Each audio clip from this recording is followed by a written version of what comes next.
Bien, vamos con la siguiente entrevista y vamos a hablar sobre un tema muy interesante. Para eso nos acompaña Yeris Nielsen, abogada de BDS Asesores, y vamos a estar hablando sobre los fueros laborales. Bienvenida, gracias por estar con nosotros, Yeris. Un gusto tenerla esta mañana para hablar de este tema importante y dar un poco más de conocimiento. Iniciamos preguntándole qué son los fueros laborales.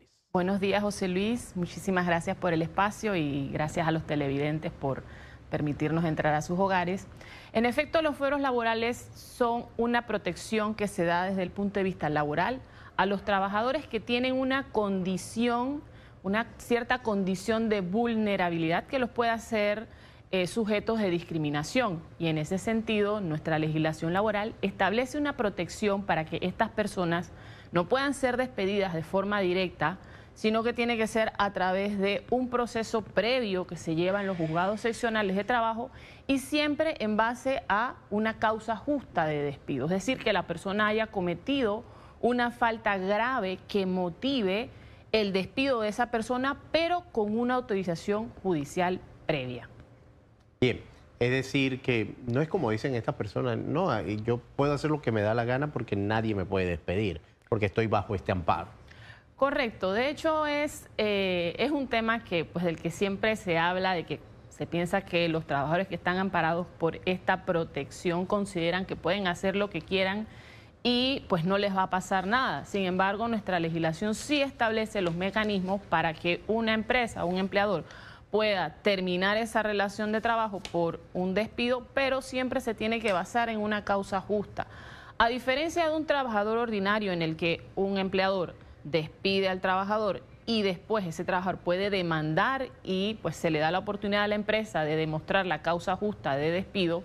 En el caso de trabajadores que están amparados por un fuero, funciona de manera distinta, funciona al revés. El empleador primero tiene que demostrar la causa justa del despido para después entonces poder hacer ese despido justificado. Los que están bajo este amparo tienen deberes también que cumplir con las empresas.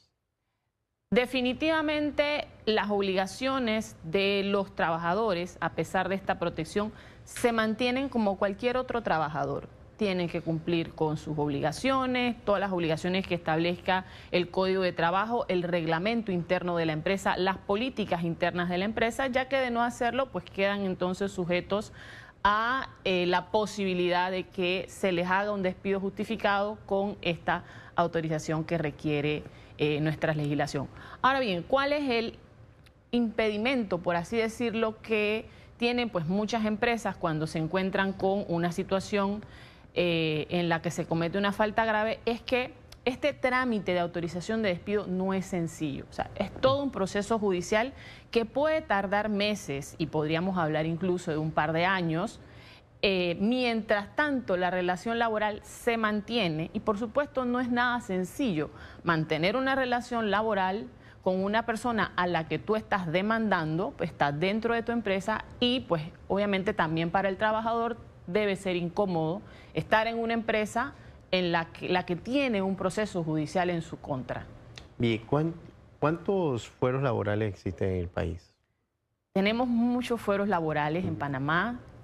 Podría hablar aproximadamente de 13 fueros laborales. Puedo mencionar algunos como el de maternidad, que es muy conocido, el fuero sindical, el fuero de enfermedades crónicas, degenerativas e involutivas, el fuero por discapacidad, el fuero electoral laboral, el fuero por denuncias ante la Caja de Seguro Social.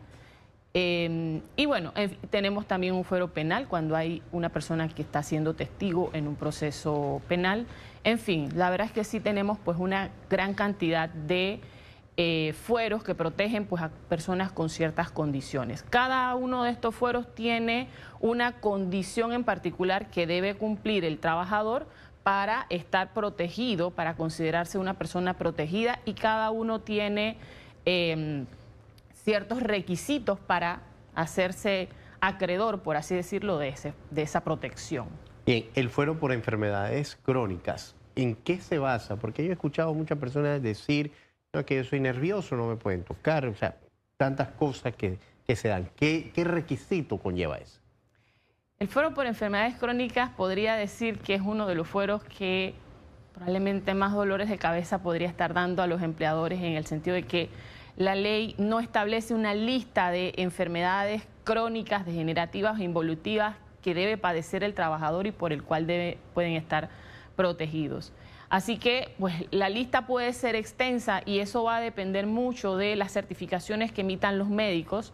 En nuestra legislación se establece una comisión de salud, que es la que definitivamente certifica la condición del trabajador, y la ley establece que esa condición debe ir acompañada de cierta discapacidad, pero en este momento no hay un criterio muy bien definido en cuanto a si la condición de salud debe o no provocar discapacidad en la persona.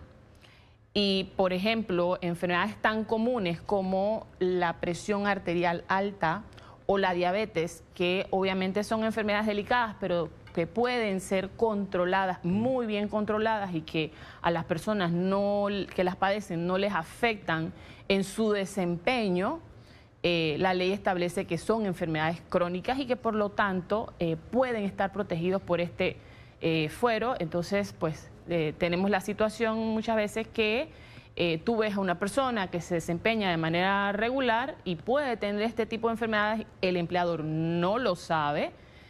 Puedes hacer una terminación, digamos que de buena fe, o sea, haces una terminación con justa causa y resulta pues que este trabajador tenía alguna protección. En ese sentido, pues muchos abogados laboralistas hemos considerado que hay cierta, digamos que, desprotección de alguna manera para la empresa, en el sentido de que no me entero de que la persona tiene una protección, hago una terminación de buena fe y después de haber hecho la terminación, entonces es que me doy cuenta que no podía despedir a la persona porque tenía una protección. Y si esa persona no se lo da a conocer a la empresa igual queda con la misma complicación. Correcto. La mayoría de los fueros protegen a los trabajadores independientemente de que las empresas tengan o no conocimiento de esa protección que tiene el trabajador. Muchas veces se enteran después que han hecho la terminación, cuando un juez laboral llega a las instalaciones de la empresa a informarle al empleador que esta persona tenía una protección y que tiene que ser reintegrada a sus labores. ¿Un mutuo acuerdo con una persona que tenga un fuero se puede dar? En efecto, es importante tener claro que los fueros laborales protegen a los trabajadores contra un despido que haga la empresa, ya sea con causa o de manera unilateral. Pero esto no los protege contra, por ejemplo, un vencimiento de un contrato de trabajo, un periodo de prueba o un mutuo acuerdo, como bien lo acabas de señalar. Estos son otro tipo de terminaciones de la relación de trabajo que la ley no limita esa posibilidad ante la presencia de un fuero laboral. ¿El fuero maternal laboral tiene una fecha de vencimiento? En efecto, el fuero de maternidad tiene una duración de hasta 1 año después que la madre se reincorpora de su licencia de maternidad. El fuero de maternidad podría estar durando aproximadamente 2 años porque dura desde la concepción, o sea, estamos hablando de aproximadamente 9 meses, hasta 1 año después que la persona se reintegra de su licencia de maternidad, o sea que 9 meses de la gestación, una licencia de maternidad que dura aproximadamente de 2 meses y medio a 3 meses, y de allí en adelante entonces 1 año. Es importante también señalar, que no lo mencioné antes, el fuero de paternidad, que es relativamente nuevo y que la ley lo establece como un alcance del fuero de maternidad hacia el padre.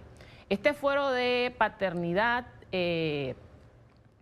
tiene una condición muy particular, y es que para que el padre goce de ese fuero deben ocurrir alguna de estas 2 condiciones. 1, o que la madre fallezca en el parto y por lo tanto pues el niño quede pues sin madre, o que la madre no tenga trabajo formal. Cuando leemos la ley pareciera entenderse que cuando se habla de trabajo formal hace referencia a una persona asalariada, es decir, una persona que esté reportada en la Caja de Seguro Social como trabajadora pues para una empresa. Entonces eso pues de alguna manera genera cierta preocupación en el sentido de que pues pueden haber muchas mujeres que sí tienen un ingreso regular porque son personas independientes. Entonces, pues el sustento del hijo no es solamente el padre, porque eso es lo que busca este fuero, que el menor mantenga un sustento. Y pues de la forma como está redactada esta ley de fuero de paternidad, pues hace ver que solamente aplicaría para los casos de padres en el que la madre de su hijo no sea una persona asalariada. Y este fuero también tiene un tiempo límite. Correcto. El tiempo límite del fuero de paternidad sería, bueno, desde la gestación igualmente y hasta 1 año después del nacimiento del menor.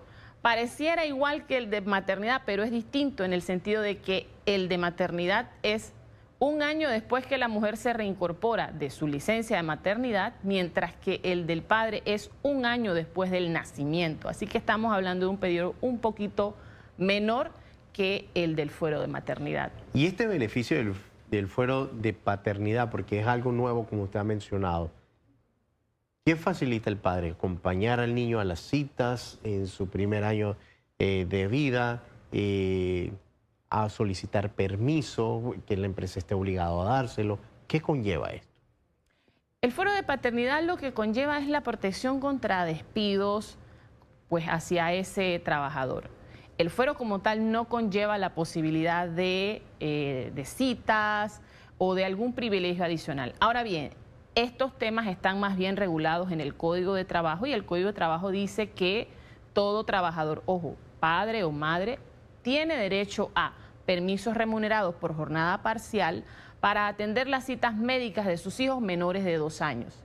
En el caso del padre igualmente se establece la licencia de paternidad, que es de 3 días contados a partir del nacimiento del menor, a diferencia de la mujer que tiene una licencia de maternidad de 14 semanas, pues el padre tiene una licencia de paternidad de 3 días. O sea, tenemos menos. En efecto, tienen bastante menos.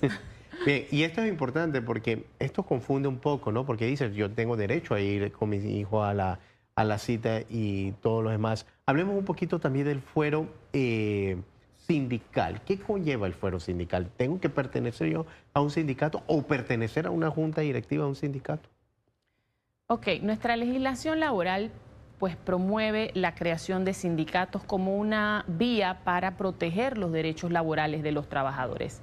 Sin embargo, los trabajadores no están obligados a afiliarse a un sindicato, pero sí tienen la libertad de hacerlo. Los trabajadores pueden pertenecer a los sindicatos que ellos quieran, pues sin que alguien interfiera en esa decisión. Ahora bien, ¿qué es importante saber?